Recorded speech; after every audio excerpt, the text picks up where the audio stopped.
Top 100 Clubhouse podcast is brought to you by Eden Mill, bringing the tradition of distilling whiskey and gin back to St Andrews, the home of golf.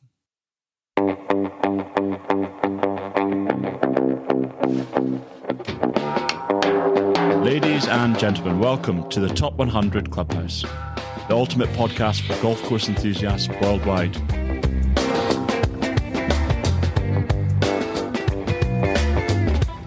I'm your host, James Henderson, and we're about to embark on a journey through lush fairways and breathtaking landscapes, as well as delving deep into the minds of fascinating individuals from every corner of the golfing universe. Get ready to explore the world's top golf courses through the eyes of those who know them best.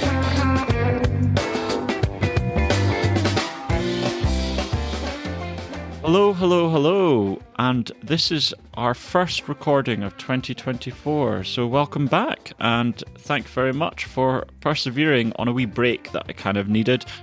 I have to admit, I gallivanted around the amazing Georgia and Tennessee to play a few wonderful golf courses. You can check them out on Instagram. But I have to say, we are back with a bang.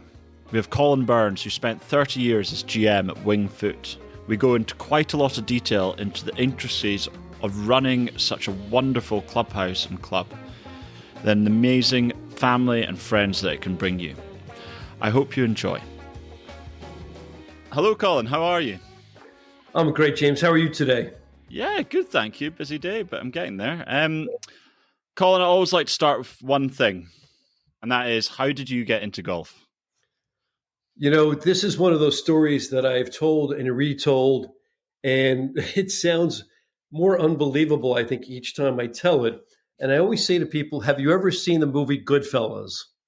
And most people say, because it's this iconic Italian gangster Scorsese movie, and I say there's a guy in there who Joe Pesci breaks a bottle over his head. His name is Tony Darrow, and this is a true story. Tony and I worked together. I was in my hospitality career in Atlantic City, New Jersey, when it first came back online as this roaring casino empire, which sort of, has since, I guess, faded out a little bit. But anyway, so Tony and I worked in a room. He and his wife, Donna, had a little bit of an act, and I was the manager of that particular part of the hotel. We got to know each other. He said to me one day, have you ever thought about managing a club? And I said, Tony, why would I want to manage a club? I mean, we were members at a club. We were members at lovely places in New Jersey, Hackensack, Glen Ridge, North Jersey, lovely local golf courses. And he said, well, you should think about it. So sure enough, I had just started my career with Sheridan Corporation. I got a phone call. I went out, and I have to tell you, James, I was at a little place called Plandome Country Club in Manhasset, Long Island. And we affectionately refer to it as a Knights of Columbus with a golf course. Certainly not a world-class golf course, but a world-class membership. This great collection of all these Irish, Italian, Catholics who came from Queens, and one day they were postmen or cops. The next day they were working down in Wall Street in what we used to call the Mafia, which is the Irish mafia, right? The Mafia, and they moved in this wave from Queens to Manhasset, and they love this club like it was one of their own children. It's funny, my wife and I were talking about a club that I've been helping with a little bit that's failing. And I said, the people at Plandome, they would have gone to the bank. They would have taken their last penny to support the club. So in terms of experience at a club where people truly loved each other and loved the club, boy, it was a great start. Now, so I was there for 4.5 years. Good. James. Just on there, on there, I have had experience with clubs that the membership does love the club, but almost to the detriment of the place, where everyone thinks they have the vision. Yeah, that's interesting. I think what they loved about the club was just they loved each other. It was one of those environments which is very atypical for a club, where if we took a vote on something, 9 out of 10 people agreed. Okay. As opposed to almost the typical club where it's 49-51. And so they shared a vision for the club. They all lived in the same neighborhood, but from the perspective of a 28-year-old who was just given the GM's position, boy, it was really a remarkable place to be. It was fun. I remember it was Wednesday night. There'd be 10 deep in the grill room, and there were card games going on, and there were fights taking place. and arguments happening. And they just, it was just, I smile when I think about it. And every year I go back for the men's only Christmas party, which takes place the Friday before Christmas, and it is mayhem. It's jacket and tie, but it's really quite the raucous, really fun event. So, boy, you couldn't have asked for a better first job. And then from there, some members who were frequenters at Plandome from Wingfoot tapped me on the shoulder and said the position's available. And Oh, wow. I hate to admit it at this point. I don't think I've ever admitted this publicly. Matter of fact, I'm almost certain I haven't. I didn't even know what Wingfoot was. I was from New Jersey.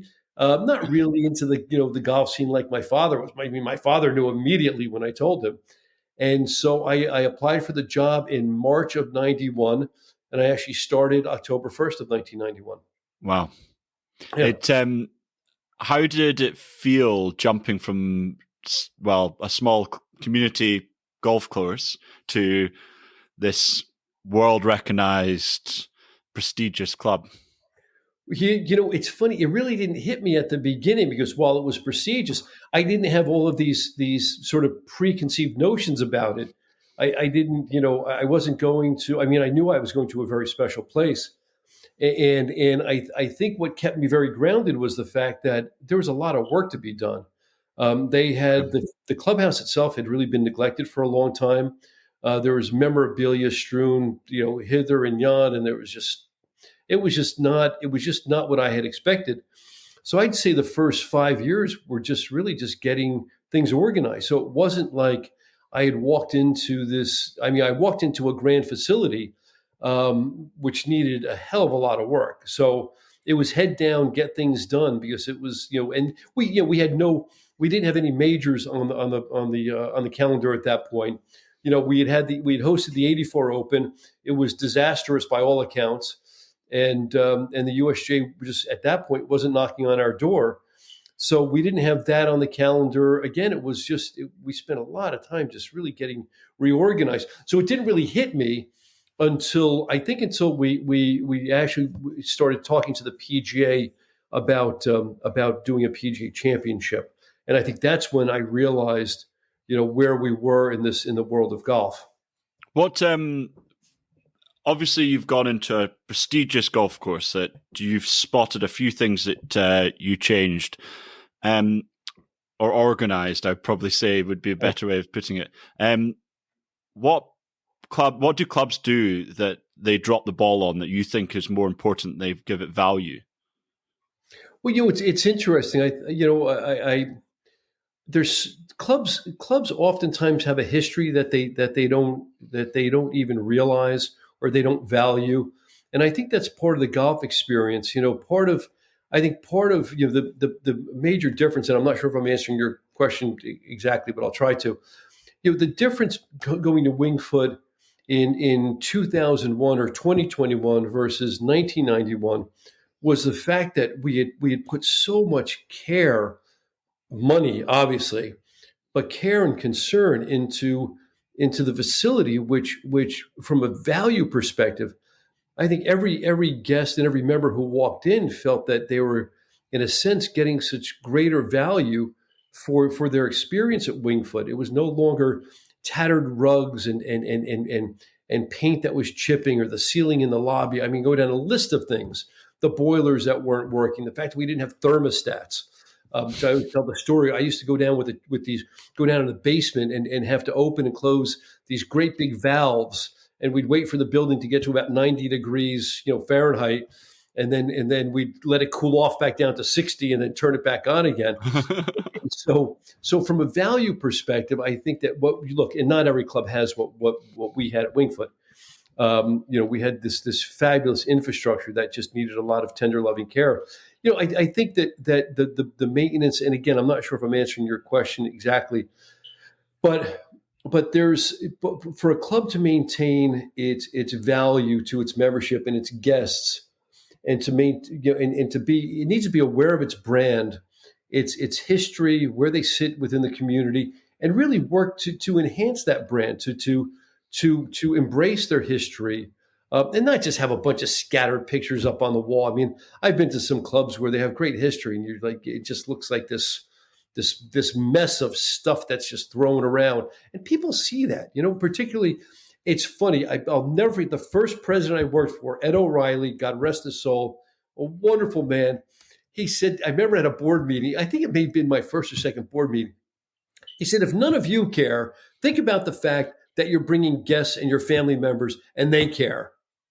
Yeah. So that's why, if you don't want to spend it on yourselves, make a commitment for those who care. Yeah. What happens? It's almost like in your own home or your own piece of property. You walk over something long enough and you go, oh, it's fine the way it is. The hole in the kitchen floor, you sort of, you put a garbage can over it or you walk around it and it's fine. Well, it's not fine. And we took not being fine very seriously. It takes a very particular eye to be able to spot these things when you work there every day. Yeah. How do you keep that distance from having the critical eye and then knowing whether it's part of the building or part of the history? That's a good question. Part of the history, part of the club.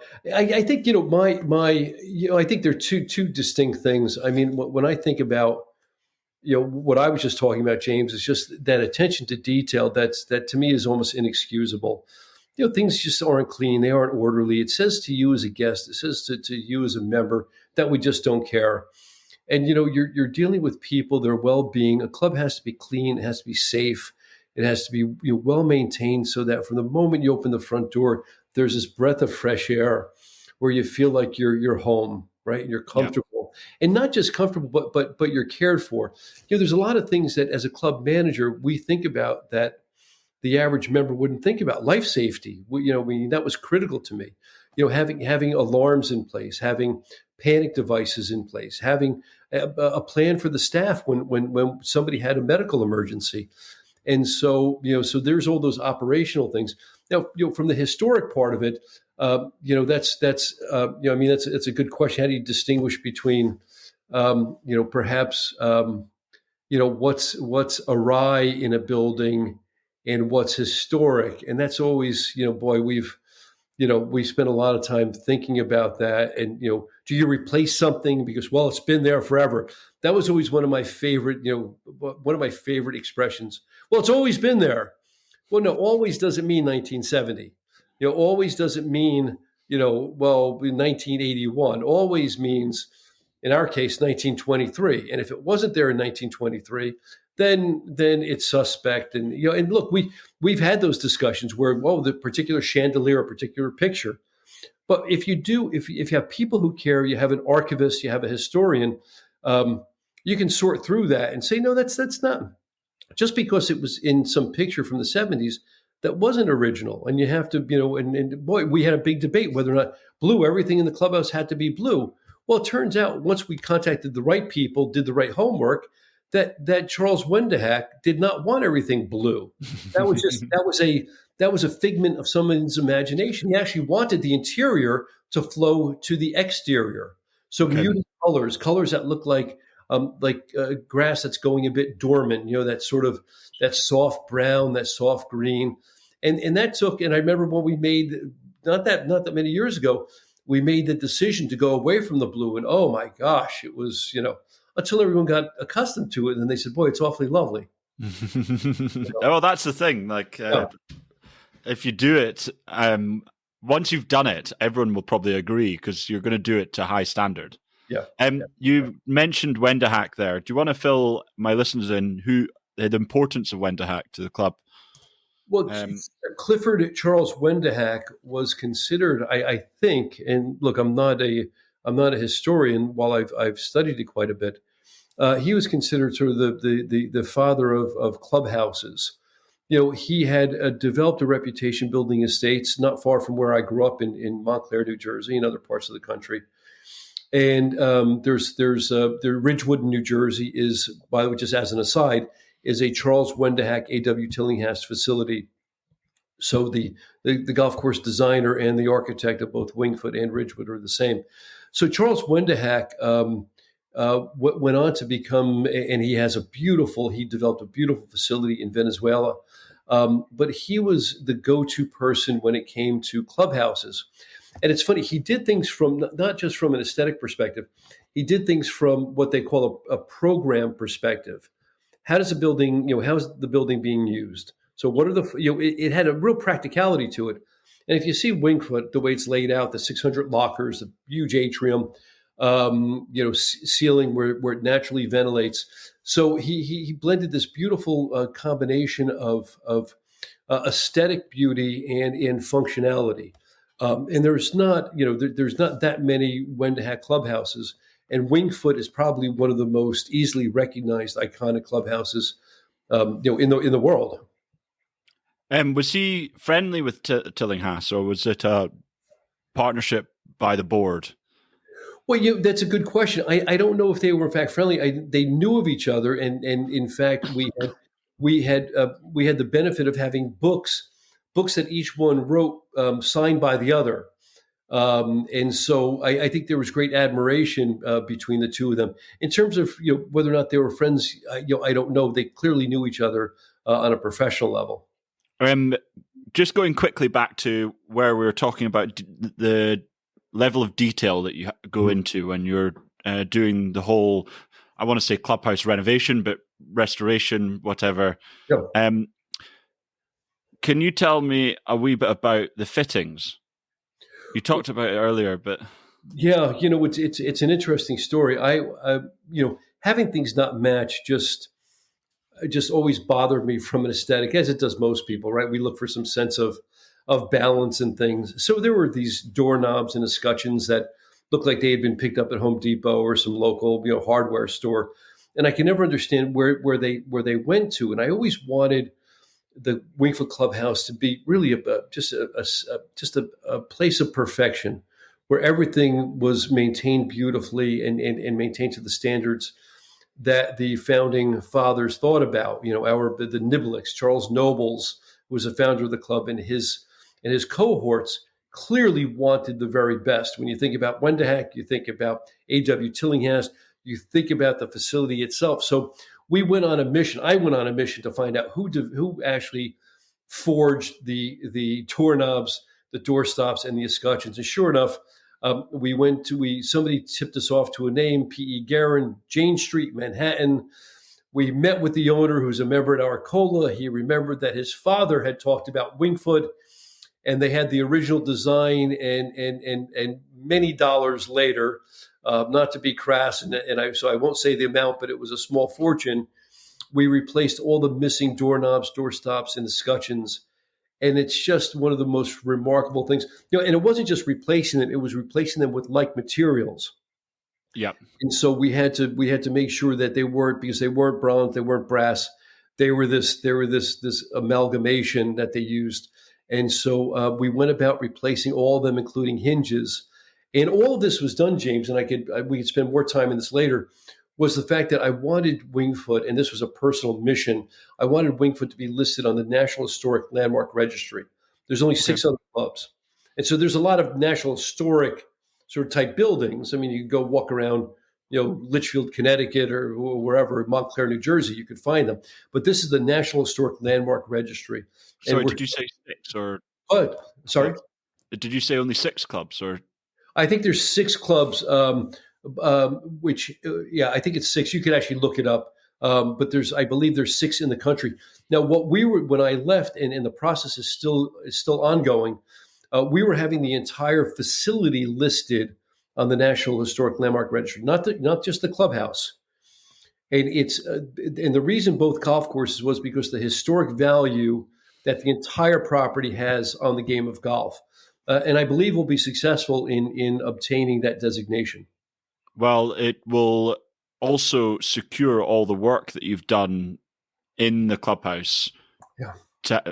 All that extra work you put in trying to find the right fittings and finding the right stone, the right cement to rebuild spaces. It means that the people after you have to do that as well, which is quite cool. Yeah, we hope so. And that was also part of, we were working on, I guess what you'd call a style guide, to make sure that the Hope's windows were replaced with Hope's windows.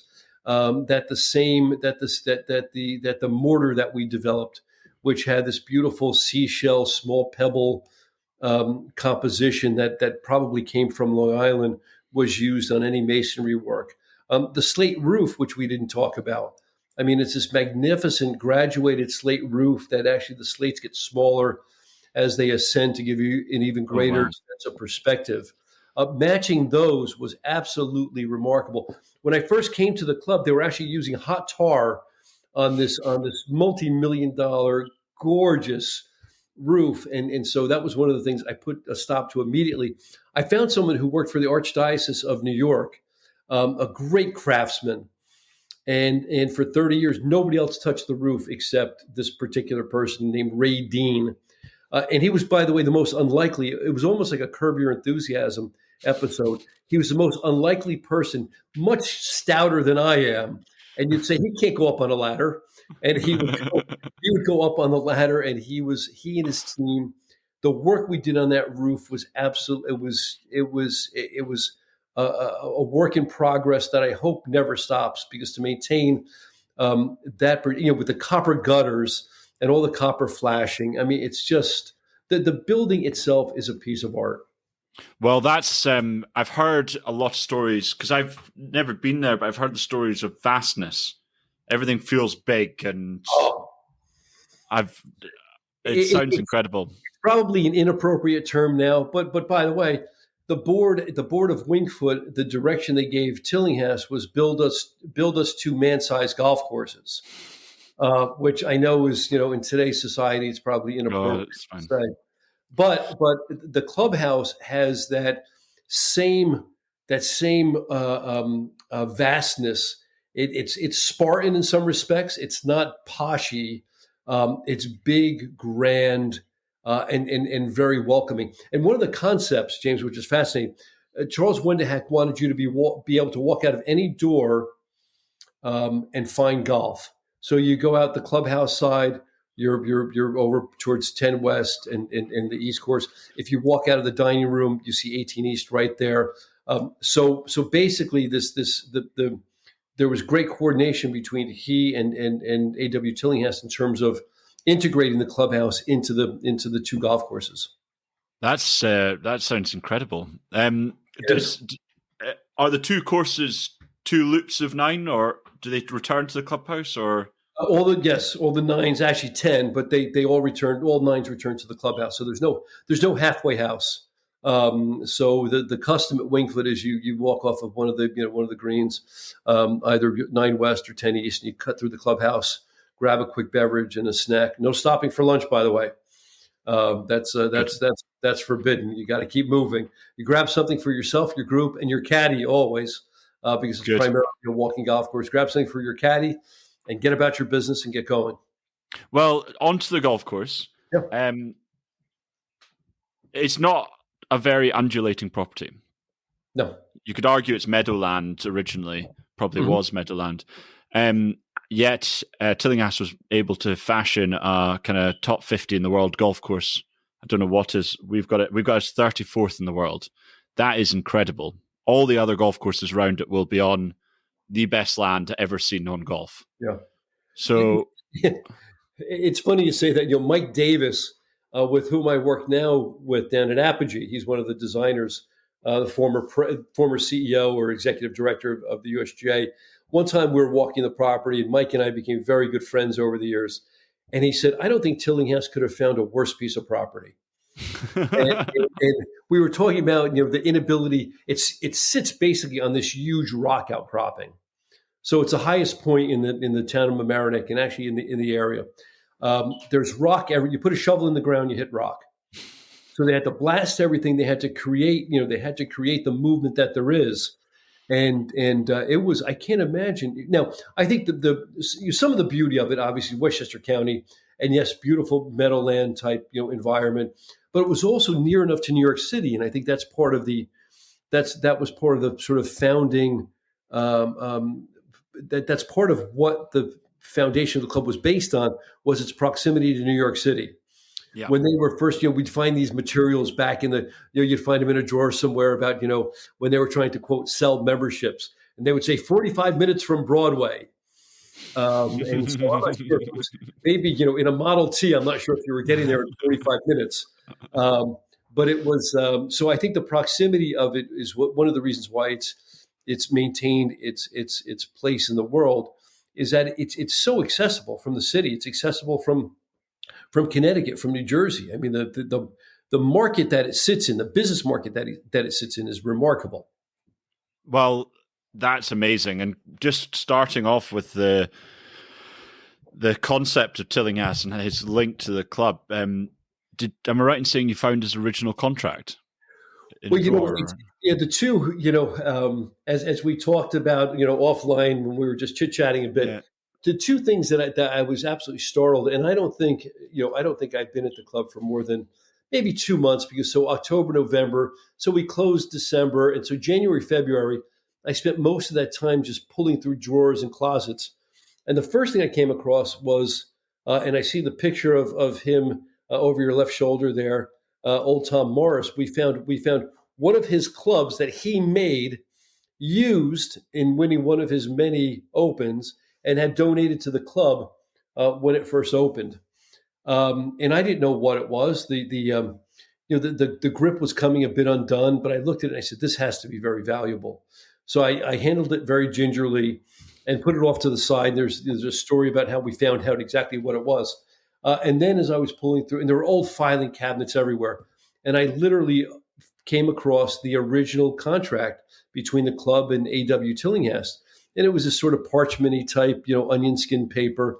And I said, oh my gosh, there's treasures everywhere. And I think that began, that sort of piqued my interest in the club's history. And I mean, when I tell you, there was not a cubbyhole, there was not an area in the attic, in all the dormers, that I have not been in and that I don't know intimately. I mean, I've opened up every window. I've crawled in every crawl space. Do you think it helps the club's building is a vast building, so it's able to hold all this history, and it wasn't kind of got rid of by someone in the 60s because they didn't care? Yeah, no, the only thing they had done, frankly, and I say this with all due respect to, the members who were there at the time, they didn't care for it the way we cared for it. I think they were, I just don't think they thought about the history of the club. It was something that was there and that would always be there. And so there were pictures, there were Super 8 movies, or things that were just sort of strewn around. And so the vastness of the clubhouse definitely helped, because there was attic space that was just chock-a-block with things that we took years to sort through. And boy, we really found some treasures over the years. I think it goes back to, so I'm a farmer, and I've got all the farm books going back to when my dad took over, I think in 1970. And I was about to throw them all out, and my dad's friend was like, James, just you may as well just keep all those, because you've got the space, you've got the room to keep it, and you never know. It'll be your kids that know that that's history, not you. You might think it's just dad's paperwork, but yeah. And that was probably the same as these people in the 50s and 60s, because the club had only been around for 30 years. Yeah, exactly. And it makes for such, when we were doing the renovation of the clubhouse, we hired a woman who's done a lot of work at the Augusta National Golf Club at Oakmont, some very prestigious clubs. And the way she described it, her name is June Price, the way she described it was that you want to be able to learn the club's history with a cocktail in your hand. So, not that we were promoting alcohol consumption, but the idea was to be able to walk corridor to corridor, room to room, with some friends, with a drink in your hand, and see the first stock certificate, the original contract by Tillinghast, the club by old Tom Morris. And so that was part of and that was a tough, with James, I'm just thinking about it. That's the tough needle to thread, right? You want to display your history, yet at the same time, you just don't want this collage of just like junk thrown up on the walls like it's somebody's basement. So you need to thread that needle. What goes up, and that's always a big debate. Why this picture and not that picture? Why this former pro and not that former pro? But I think we really we threaded that needle very nicely, paid homage to the U.S. Opens, the amateur, the senior, the inaugural Senior Open, the PGA Championship, and it's all beautifully displayed. You'll have to visit sometime. Yeah, absolutely. I'd love to. I was, as you said that, walking around with a cocktail, I was thinking of places like Prestwick and Muirfield where you regularly do that. Yeah, If you get the chance to go play there, the member will take you out for a journey with your pint of beer and your silver tankard or whatever. And yeah. next thing you know, you're looking at the belt that, or you're looking at the original 13 rules of golf. I love It's so that. true. It's so true. It's an amazing statement, and maybe more clubs should think about that. Yeah, Yeah, that's a really. Yeah, I'm thinking about that a lot now. You got me. So, we are a golf course reviewing website, so we need to talk a bit about the golf courses. Yes. Even though I could spend all day on the Clubhouse, I've heard such amazing things about that place, and you've really kind of captivated me more. So both courses were built at the same time. Yes. Am I right in saying? Yes. You've got the East and West. Obviously, the West has hosted many a tournament, and am I right in saying that you were very involved in the '97 Davis Love PGA win? I was just with Justin Leonard 2 weeks ago in Orlando. And I happen to think he's such a nice young man. He's a man now at this point, but I that was really quite the event. He shot, and he and I actually talked about it. We were in Orlando at the PGA show. Annoyed I didn't see you there actually. And yeah, I know. I'm sorry we didn't get together. I believe he still holds a competitive course record for 18 holes on the Saturday. I mean, it was really magical. And by the way, the weather could not have been worse. It had rained torrentially, and then the temperature got up to about 90 degrees, and the humidity. But he and Davis Love, you couldn't have had two nicer men playing in that final group. Just what lovely men. You think about the gentlemen of the game, and those are certainly two of them. So '97 came about, James, as a way of getting back onto the sort of majors roster. 1984 came and went. It was disastrous for the club from an operations perspective, and the USGA just didn't have us in their sights for another U.S. Open, and we had basically been rejected when we went and met with them in '93, '94, and so. The president of the club at the time said, well, let's talk to the PGA, see if they have an interest. And so we formed that relationship. '97 was a fabulous time. And that got the attention of the USGA. I mean, I can remember like it was yesterday standing in the dining room at Wingfoot when David Fay, who was the executive director of the USGA at the time, said, Colin, I believe Wingfoot's ready for a modern day US Open. And so Wow. So off we went, and the next thing you know, we were booking the 2006 U.S. Open, which was a great success. And so the two, I'm not sure where you want to go, from here. If you want to talk about both golf courses or the history, because the East course has actually. I'm going to tie in the '97 PGA Championship, and Justin Leonard and I were talking about this in 1998. We hosted. The Shell's Wonderful World of Golf. You may remember that. No, I was 7. So there were these matches. Well, you still find them on YouTube. These great matches between Palmer and Nicklaus and Player and whoever else. I mean, just great matches. And they were made for television. A guy named Freddie Corcoran, who was a member at Wingfoot, was really promoting golf as a television spectator sport. And so they would have these one-on-one matches. And so in 1998, we had Justin Leonard, Davis Love, the third, basically recreate their final round, except they played on the East course. Okay. And they both shot 72, which is a testament to the quality of the East course. We always say at the East course, it's like with I have 4 brothers. My older brother, Patrick, went to law school. Then he went to medical school. If I didn't have him as an older brother, I really would be something else, But since I have to stand in his shadow, I'm always just sort of the number 2 guy, sort of hanging around the wings. The East Course gets a little bit of that. If the East Course were down the street somewhere, and by the way, it's a Golf Digest top 50 golf course. I mean, there's nothing wrong with it. But to be in the shadow of the West Golf Course, it's almost like that Robin Williams skit when he used to say, "What would it be? What would it be like to be Gandhi's brother or Jesus Christ's brother? To live in the shadow of greatness." And that's sort of like the East Course. I've had this discussion lately a lot with it's one I always ask raters. I always ask them, which is the best golf courses living in the shadow? Yeah, it's a great question. There's some unbelievable golf courses that you could argue are better than the big stars next to them. Yeah. It's a tricky question, but it's a fun one to try and play around with. Yeah. We'll do that another time, I'm sure. So, which one do you prefer then? Well, that's a really tough question because I love them both so much. I think in the end I prefer the West Golf Course. There's some fascinating holes, and that's another discussion, right? Favorite holes. Yeah. There's Winged Foot has so many of them. I can tell you from the member perspective, most members prefer playing the East Golf Course. A little sportier, a little bit less in length.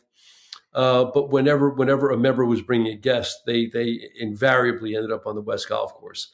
They're indistinguishable from an agronomic perspective. I mean, they're the same greens, the same green composition, same sand composition, treated the same exact way from an agronomic perspective.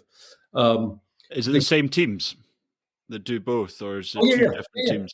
No. It's the same. It's basically one big budget for two golf courses. One does not get special treatment over the other. I mean, there's no such thing there. I mean, they're both held to the same high standards. They're just different. They're characteristically different. One is a little more. I've heard people say it's more sporty, the East Golf Course. I always found the biggest differences between the first four holes. I mean, you play the first four holes on the West Course, and you're 3 or 4 over, and you go, not so bad. More than likely, you'll be more than that over because it's a tough start. Then the East Course, it's a little bit, 1, 2, 3, 4, pretty straightforward, even 5. So, you say to yourself, I'm even par at this point, or maybe a couple over, not so bad. So I think the beginnings are so distinct. I mean, on One West, right from the beginning, James, A.W. Tillinghast is tempting you to draw the ball when in fact you need to fade the ball. On hole number 2, it's the exact opposite. He's tempting you to fade the ball when in fact you should be drawing the ball. And so right from the beginning on the West Course, your head's being played with. And then you get to this really challenging par 3 that Billy Casper, famously laid up all 4 days during the PGA Championship, during the U.S. Open. I'm sorry, the 1959 U.S. Open.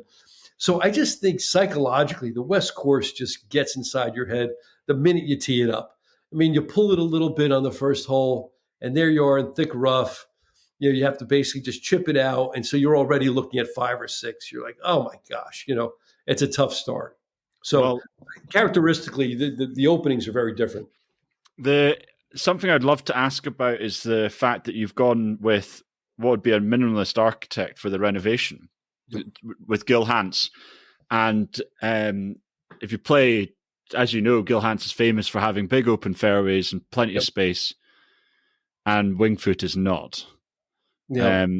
It's a very tight. Was there any discussion with Gil Hanse wanting to widen fairways, or do you change any of those aspects of Winged Foot? Well, part of what Gil was doing, particularly on the West Course, was obviously preparing it for for a future U.S. Open. I think what Gil did so brilliantly was that he restored the golf courses, both of them, to their original intent. Okay. We're very fortunate to find great photography, and at the time we had, and he's since passed away. We had a Neil Regan, who was our historian, who took such interest, so passionate about the green complexes in particular. And so we found so much great photography that enabled us to really recreate those greens. Now, what the challenge was was that back when those greens were first formed, the greens were rolling at 6 or 6.5 on the Yep. SIP meter, right? So now we go back to those original greens with all the beautiful undulations, and now they're rolling at 12.5. So here you are, and that was a little bit of the controversy. How do you bring back all these beautiful, these big shoulders? So they're like, if you look at the greens are basically rectangles with rounded edges. I'm sure there's some proper term for it. I don't know what it is from a geometry perspective. And so you have these big shoulders as you're looking into the fairway. These big beautiful shoulders.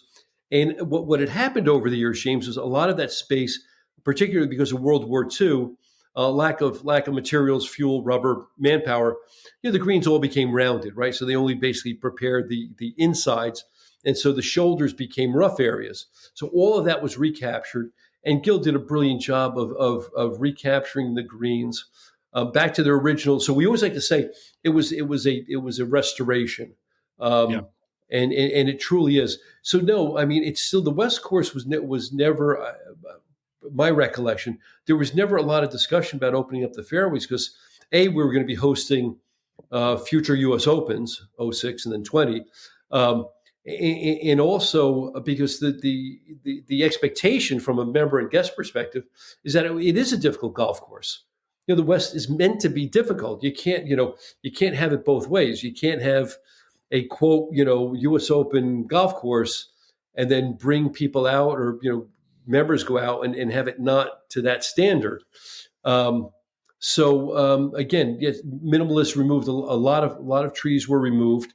Which I think that's probably in any golf course renovation or restoration. Yep. I mean, could there be a topic more controversial than tree removal? I'm not sure about that. I know a number of architects who would prefer to have a chainsaw in their bag than a driver. Yeah. It's very popular. Yeah, it is. And look, I get it. I'm a bit of a tree hugger, so I always say, just wait. Don't do that, because you can't replace it. You can't replace a 150-year-old, beautiful, elm. And so, but again, not just Wingfoot, but everywhere. I don't think there's a hotter topic than tree removal. Now, look, some of it is it's funny. One of the greatest golf course superintendents ever, whose son Paul B. Latshaw is the superintendent at Muirfield in Ohio.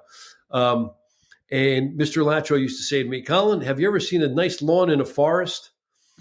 And I go, "Okay, I get that." I get, so from a air, nutrient, water perspective, and yet, and this is where I think it gets a little bit tricky, is that Tillinghast actually loved trees, right? He wanted scented trees. He wanted you to be able to enjoy some shade, in various spots, particularly on tee boxes, and that always gets complicated, right? Because the tree that was planted 75 years ago is now massive, and beyond it providing just shade, is providing, it's actually encroaching onto the turf. So, but no, back to your question about whether or not there was a discussion about widening the fairways. No, particularly on the West Course, they were maintained at a narrowness that would be appropriate for championship golf. Continuing on the West Coast, I remember it vividly because I watched every single shot that was played at the 2020 US Open, and everyone was stuck inside. You had to, and the fact that you had two pretty terrible drivers coming first and second on a golf course that you arguably one of the hardest driving golf courses and very important to be on fairway. How did that feel in the club? Well, in terms of how Bryson was hacking it out, Bryson and Patrick Reed was nowhere near fairways. It was. I have to admit, I mean, there were some moments when I think, and I can't speak for the members. I can just tell you, I was there every day, every minute of every day. I think we were a little bit astonished, maybe concerned. But I guess that's going to happen every now and again, where somebody just runs away. It was like Retief Goosen at Shinnecock, where nobody could putt the greens. I can't remember what year that was, and yet he was one putting, two putting, like it was a walk in the park. It certainly was not what we were expecting in terms of them being able to muscle it out like that, but they did. It was very shocking to the world of golf. I remember a lot of the commentary. It was quite amazing. Yeah. It was But you fun know to what? watch them. Yeah, well, yeah, and I think, and I apologize if I interrupted you. I think No, one no, of the not at all. things that we found most enjoyable was were the comments that we received from around the world, South Africa, Japan, friends of mine, members. They'd never seen Winged Foot, and this is one of those things that you may not think about, but when you do, it's hard to not think about it. The golf course, the West Course, was shown, perhaps um, unlike any other prior U.S. Open, probably the way it looked back in 1929, where there were no tents and there was no stuff, there was no infrastructure. So now people were calling, going, "Oh, we never knew how beautiful it was. Oh, we never knew how gorgeous the clubhouse was." Well, what the reason for that was, it was always covered, especially 84 and then '06. I mean, it was completely smothered with all of this stuff. And so it led to an interesting discussion within peer clubs as to, well, how do we do that? Well, the economics of it don't work out. You can't have no one. That was the result of COVID, and in the end, it all worked out for us. But what it did was it showed the golf spectating world how beautiful Winged Foot is. And I know Shinnecock, they've been, for their future U.S. Open, they became particularly sensitive to and they are particularly sensitive to the placement of cameras and tents, because there's a certain aesthetic that I think clubs have became reacquainted with, and they want, a couple of managers in my same position at Peer Club said, "Oh, we want one of those." Well, again, one of those you can't do because the Yeah. economics don't work out, but you can do something that provides the viewing public with a greater aesthetic, of the course and of the clubhouse. It was my favorite US Open to watch in a long time because of that. It Yeah, looked so, with no crowds as well. You had a few people standing on the side. amazing. It was so pure, and especially there's one thing that always frustrated me, and in pro tours is particularly, is the fact that the amount of trampled down ground that you can Oh, find on a golf course, especially on the smaller properties, like the older properties, like all the properties over here, and then all the great properties of the US. So watching it and seeing just lush fairways, and then just devilish grass between it and no yeah. crowd was so cool to watch. I really enjoyed it. Yeah, it was Um, really cool. I mean, it was, we those of us who were able to walk around, James, and it was quiet. I mean, it was yeah. quiet as the room that I'm sitting in. The pros just going about their business, and you could walk from hole to hole. Oh, I'd say, James, let's cut over to, and you just walk over there. No crowds to cut through, no tents, no garbage, no crazy American beer swillers screaming, you the man, in the hole, and other stuff that goes on. So there was a purity to it that was really special. That's one of the reasons why I'm a huge Walker Cup guy. I love the Walker Cup. Yeah, it's It's the purity of it, being able to just walk around and watch golf. yeah. The Did the members have a right to watch come and watch, or was it was a complete bubble? No, it was member volunteers. So unless you Okay. volunteered, and you had to volunteer, and you actually had to show up for your shift, we had, it was really a case study in how to turn sort of, lemons into lemonade. We had sold 45,000 tickets approximately. We had worked on the 2020 for 5 years. Yeah. Hotels, parking, you name it. We had sold tickets to members, tickets to the general public. We had these beautiful hologram hang tags with Bobby Jones. I mean, we had engaged the community. I mean, this was going to be the best Winged Foot U.S. Open ever. And to find out basically the second week of March that it's not happening, you then had to go through the process of unwinding all of that, refunding to, well, just the mechanics of it was needless to say complicated.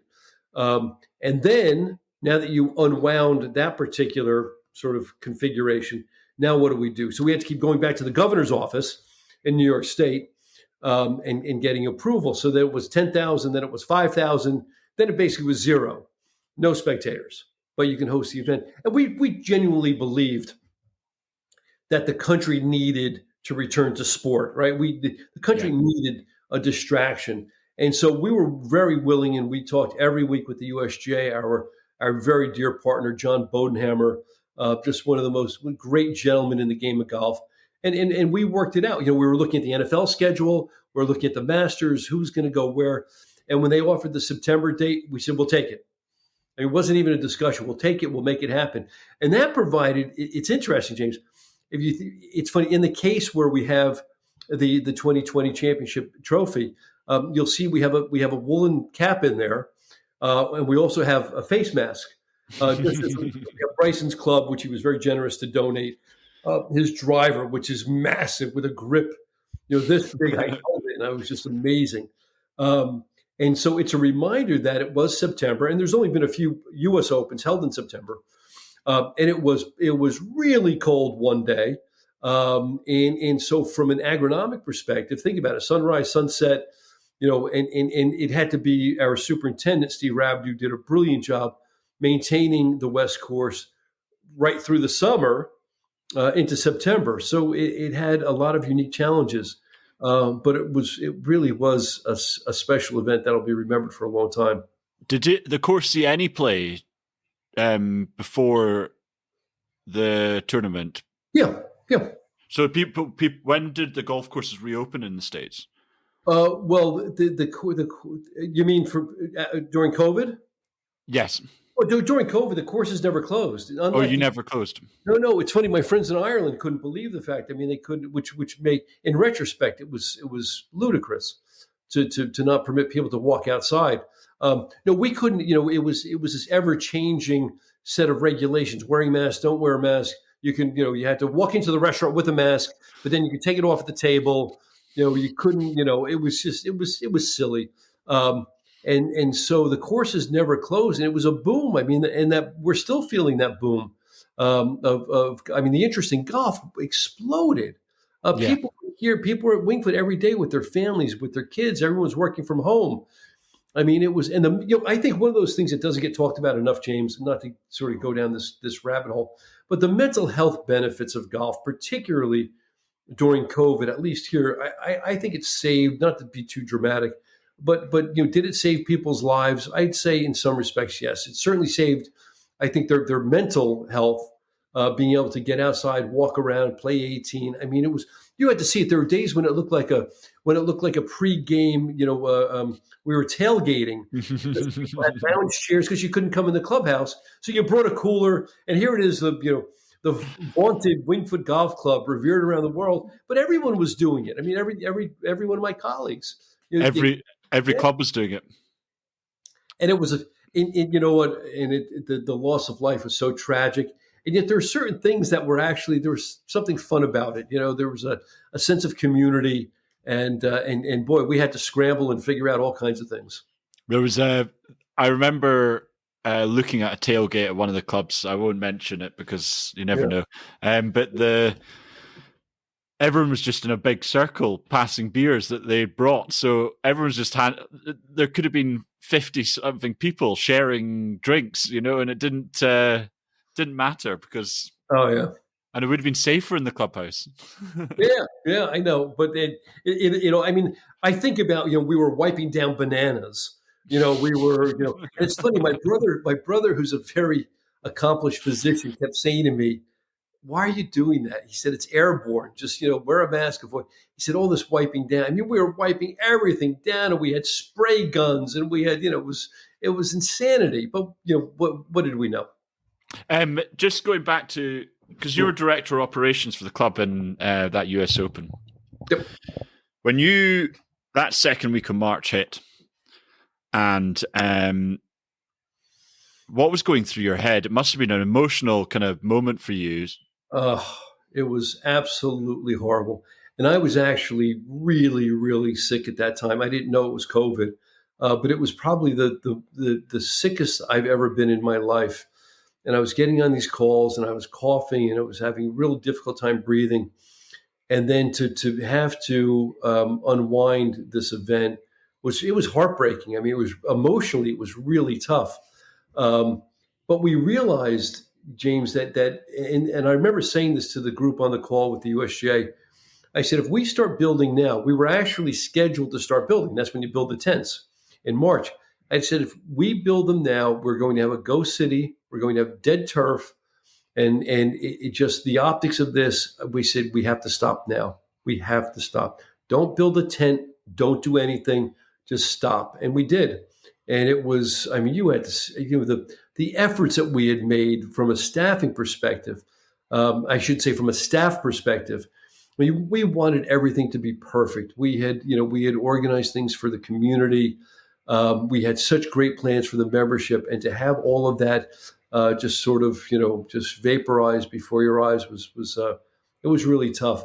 But when we finally got that date in September, boy, our spirits were buoyed, and we went right back to work. When did you actually get the date in September? Was that did you have a month period where you were, or 2 months, or? We had more than that. March, April, May. I think we had a few. I'd have to think about that, but we had a couple of months because there was so much going on in terms of the NFL schedule, the Masters, and it's funny. I was probably not supposed to know, but I did know because of my contacts in the golf world that the USGA was in fact speaking to Riviera. Oh. During that same time, thinking that they'd move it to California, and that's a matter of fact. I think Mike Davis and I were talking about that the other day, and Tom O'Toole, who was the president of the USGA, and I don't think they were being secretive, but there was, they were looking at sort of a plan B. So we had a couple of months, and the hard part, James, was actually getting the date was one thing, getting the plan approved by the governor's office was something else. The governor was not going to just give us carte blanche to have a great big party in September when people were still being brought to the hospital every other second. Well, that's the thing. New York was such a hotbed at the time. Oh. It was probably is it not the worst area for COVID in the country? Yeah, we were 4 miles away from the epicenter. And we had to be mindful of that. And, James, the other thing, we had to be mindful of the fact that, in the end, as glorious a game as it is, it's just a game. And that, we had to keep that perspective that, look, as much as we wanted to host it and we were desperate to host the 2020 Open, we also realized, we had people all around us dying on a regular basis. We'd have an event at the club and 2 days later, 30 people were in the hospital. Not in the hospital. They were sick with COVID. Oh. So I think we always kept that perspective, right? We always said to ourselves, look, it's important, but let's not, let's not look at this like it's the end of the world. There's serious stuff going on right now. Well, moving on from there, I have read a story that when you left the club, there was it 400 members were there to essentially clap you away in a presentation? Well, it was October 28th of 2022. And it's funny, when the letter went out, James, to the membership, my resignation, I received 2 phone calls. One of them was from Mr. Jim Nance, the voice of the Masters. And Jim said, "When's the party?" He said, "I'll be hosting it. I'll be the MC." Jim and I are extremely close. Matter of fact, he called me not too long ago on a family matter, and it was very kind of him to give me a call. And so I said, "Look, we'll base the party around your schedule." And we picked October 28th. We had standing room only. We had 400, 500. I don't know how many people we had. We had Pete Bavacqua, in addition to Jim Nance speaking. Pete Bavacqua, who's now the athletic director at Notre Dame. He at that time was the president of NBC Sports. We had Brian Mahoney was there, who's the executive director of the MGA. The staff had put together a beautiful video that had people from all over the world, including Billy Collins, the poet laureate for the United States, who's just a lovely guy and has since become a very dear friend. He's quite a golfer. Ben Crenshaw was one of the highlights of the video. I'll send it to you sometime. Just when you have absolutely nothing to do, and you need to help you go to sleep, you can watch it. But I know. it was quite the evening, and it was a send off that I'll never forget. And to this day I remain very grateful for it. Well, you've obviously done a very good job there because I've never heard a GM have that. That's very special. Yeah, To have it was such a collection of people, I'm very impressed. yeah, it Um, was. I've made some very dear friends, and I feel grateful whenever I look back on those years at Wingfoot. I'm very, very grateful.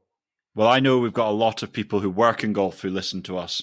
Um, People like Walter who put me in touch with you. Yes, He'll lovely young. appreciate. Lovely young guy. You know, he's wanting to move forward in golf and find his footing in a pretty tough space to get forward in, Yeah, and I'm sure it's listening to people like you about how to be very precise about what you're doing and be strong-willed in what your vision is. But listen to the members. It's a very cool thing for people to hear. yeah. Well, That thank um, I love the industry. I encourage people, young people who are in the hospitality field, young PGA professionals, that when you find a home at a club, James, it's one of the most special feelings because it's not just work. You're there. You're watching people enjoy themselves. You're watching their children grow. You're sharing moments with them that in a normal business environment you wouldn't share with them. You've been to their children's weddings, you've gone to their parents' funeral masses, you've organized things for them, and the attachment. Again, this is not some corporate job where you sort of you show up, you do your thing, you leave. You're always a part of the club, and I encourage young men like Walter and young women, and particularly look at the club industry. And he's at a great place, by the way, at Royal Dublin. I mean, and he works for a great guy named Jeff Fallon, who's a colleague of mine. And but I love the industry, and I always felt very blessed to be a part of it. there is very few places in the world where or jobs in the world where you become part of a massive network of families and you're part of that family almost, which is very special. Is there, before we move on to my final question, the top 5 golf courses, is there anything that you would say to these young guys, or any advice that you'd give them? Yeah, I would say to both young men and women who have an interest in golf, who have an interest in the hospitality industry, and it's almost inseparable, right? We're in the fun business. Whether you're an assistant teaching pro, whether you're a clubhouse manager, I always like to return to the basics, James. I think that you need to be present. You really need to be, when I say present, present in a real mindful way. You can't just show up. You have to be the kind of person who looks someone in the face and has an interest in them, not just, again, sort of in this passing by kind of way. And I think that's where the passion comes from, is that connectivity with people. It's hard work, ladies and gentlemen, boys and girls out there.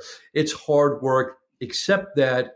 But, I always look at it as is the opportunity that you get to have, not that you have to have, right? You get to have a good job that requires hard work and dedication. And so I just, again, back to basics. And that's why it's funny. That's why I filmed this 31 lessons that'll be on LinkedIn. And it's all about gratitude. It's about saying thank you. It's about being respectful, being respectful of those who you work with, valuing those who you work with. And just don't forget to say please and thank you and write a thank you note every once in a while. Technology is wonderful, but there's no technology in the world will ever substitute that feeling you get when you meet your favorite head professional or assistant pro, and you're going to tee it up with them, and you're walking down a fairway, or they're coming into the clubhouse, and you get greeted and, hi James, how are you? How's your family today? Come on in. Yeah. That is something that, take all the AI you want, all the technology you want. There's nothing like that human connection, and I think that people who have an affinity for that should definitely seek out a role in the golf and hospitality industry. And not to say that it's easier than you're saying, but if you do find a natural ability with that, by remembering names and being friendly and enjoying that environment, then most of the job is actually going to be quite easy for you. A lot of the so you won't find the difficulty in it in the day to day. James, you're so right. There were days when we were so busy. I mean, Wingfoot's a busy place, and I would get to the end of that 12 hours or whatever it was, 10 hours, and I'd still be smiling. I was smiling because I was surrounded by people who I really liked. It's not just what you do, but it's who you do it with. And so that's the members, the staff. I mean, we had more laughs than you could imagine. And I'm talking about particularly for a top 10 club in the U.S., we were so busy, and yet we always had time for a laugh. We always had time for a meal. I tell the story about sitting down with Tom Neoporti, who was one of our beloved head professionals. And Tom and I had lunch almost every day. It wasn't a long lunch. It wasn't a drinking lunch. But we always took the time to sit and just chat for a minute. And at the end of that meal, almost always, James, he'd say, it must be somebody's birthday. Let's have a piece of chocolate cake. But it was, and I look back on it now, it was a reminder that, in the middle of a day to take a moment, right? Yeah. To think about what you're doing and who you're doing it with and the joy of it. And I think about that a lot, those moments with Tom Neoporti, who I just adored. Yeah. A lot of good stuff. Absolutely. Yeah, no, I do. Well, thank you very much. That was unbelievable. But we've got one last thing to do. Okay. I need your top 5 favorite golf courses. I always say that there's 5, but say as many as you want. Well, I'm going to start in the UK with Portmarnock, where I'm a member. I didn't know you were a Portmarnock guy. Oh, sorry. I happen to love Portmarnock. It's one of my favorite. And talk about old traditional. I mean, the men's locker room. I mean, it's as old and as craggy and as wonderful as you can imagine. So I love my Portmarnock. Monterey Peninsula Club, I think, is fabulous. It sort of gets overlooked because of Cypress and Pebble and Spanish Bay. I think MPCC is an absolute. It's such a great golf experience. Maidstone, Core Crenshaw restoration of that. I absolutely adore Maidstone. I feel like it's great Gadsby, era. It has this quaintness to it, which I absolutely love. I love Shinnecock. I mean, I